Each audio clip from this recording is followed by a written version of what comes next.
Is it possible to grow an avocado tree in a pot that produces avocados? Yes. Like all plants, there are conditions in which avocados thrive and others in which they falter. If you provide an environment that creates the condition in which an avocado tree will thrive, it won't matter whether that tree is in the ground in your backyard or in a pot on your patio. And if you don't already know what those conditions are, you will by the end of this video. This right here is a 3-year-old Donny variety avocado tree. It is in its 3rd season, and it produced this piece of fruit for me. It happens to be a sibling tree of the one I just showed you in the shade house.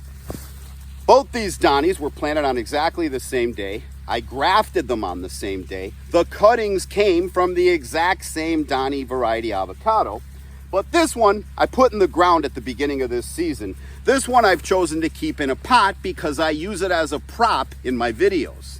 But I could have just as easily left this one in a pot and I would have gotten this piece of fruit from it.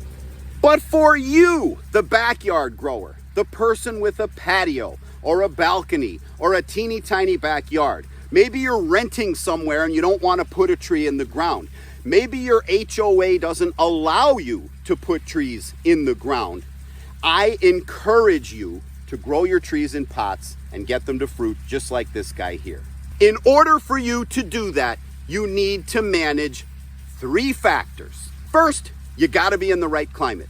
There is a preferred climate in which avocado trees thrive. Second, you have to grow the tree until it reaches sexual maturity. And thirdly, just like all trees, avocado trees are energy conversion machines. They take nutrients from the soil and use energy from the sun to create the fruit we love to eat.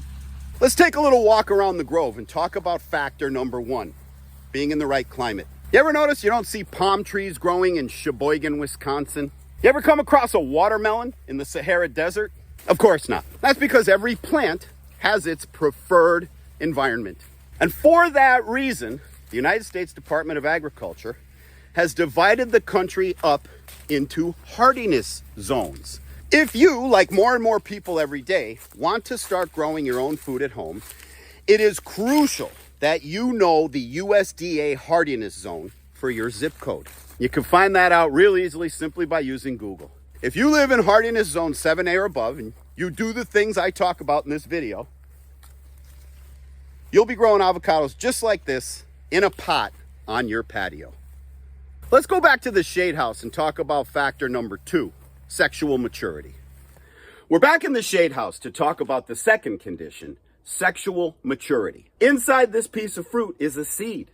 And another way of thinking about a seed is it's a baby avocado tree. And just like any other organism, an avocado tree cannot produce its babies until it reaches sexual maturity. And many people are surprised to learn that it takes 10 to 15 years for an avocado tree to reach sexual maturity.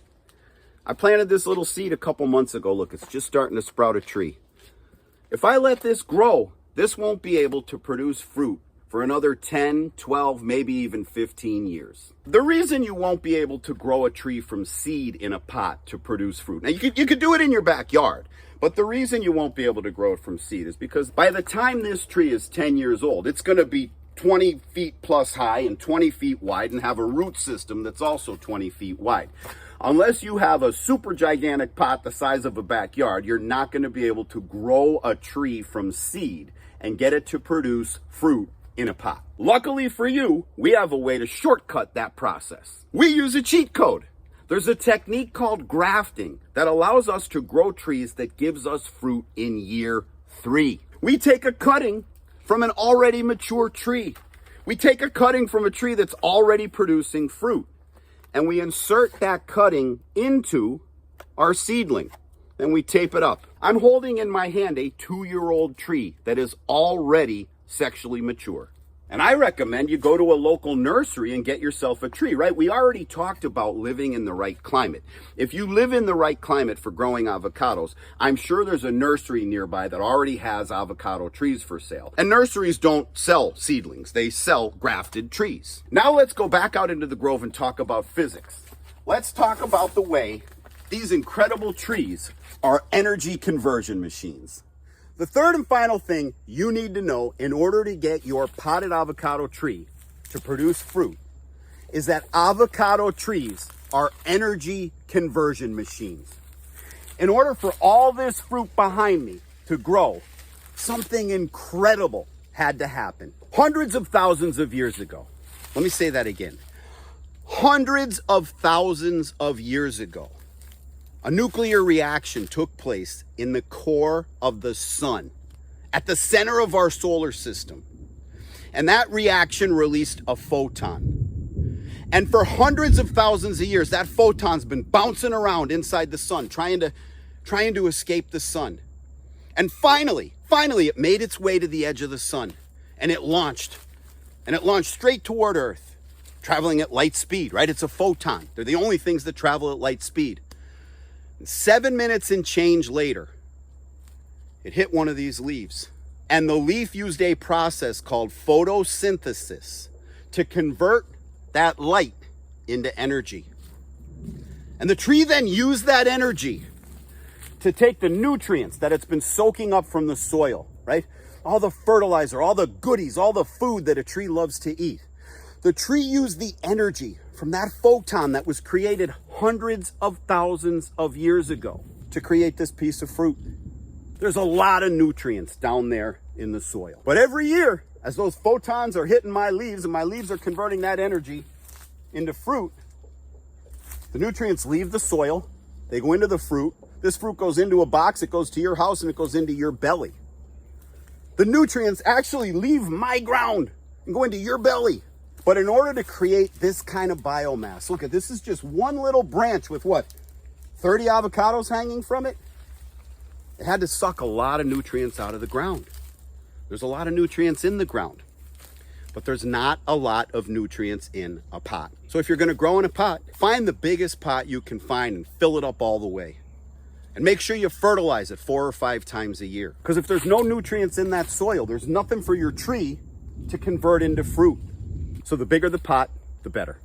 But growing in a pot has challenges that you don't necessarily face when you're growing avocados in the ground. For example, a lot of people don't know this, but there's over 900 varieties of avocado, each with their own characteristics, including size. The tree I'm standing under right now grows Simmons variety avocados, which get huge.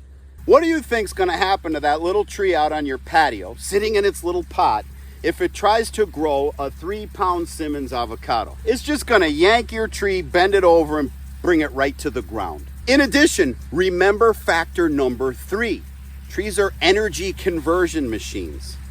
If this Simmons avocado is equal to 10 to 12 Hass avocados, then the amount of biomass, the amount of nutrition you're gonna need in your pot to produce one Simmons, you'll get 10 or 12 Hass avocados. And I think you'd rather have a higher yield of avocados than just one.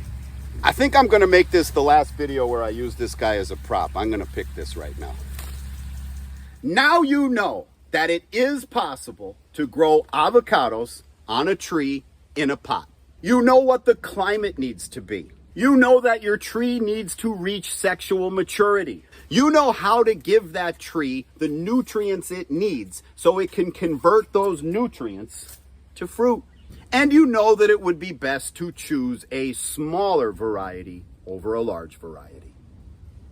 If it surprised you that avocados come in different varieties, and you would like to taste some of those different varieties, go to guacfarm.com. GUACFARM.com. We sell our early varieties from June through August, and then starting in September, we move to our lates. Depending on time of year, we also have other types of tropical fruits such as mango, mamey, and even Monstera deliciosa. And if tropical fruit isn't your thing, but you like to look good, you can get yourself a Sleepy Lizard t-shirt. Now, I don't know if y'all can hear that thunder, but I got a big storm coming. And I need to rip down this little studio and get in the house before the skies open up.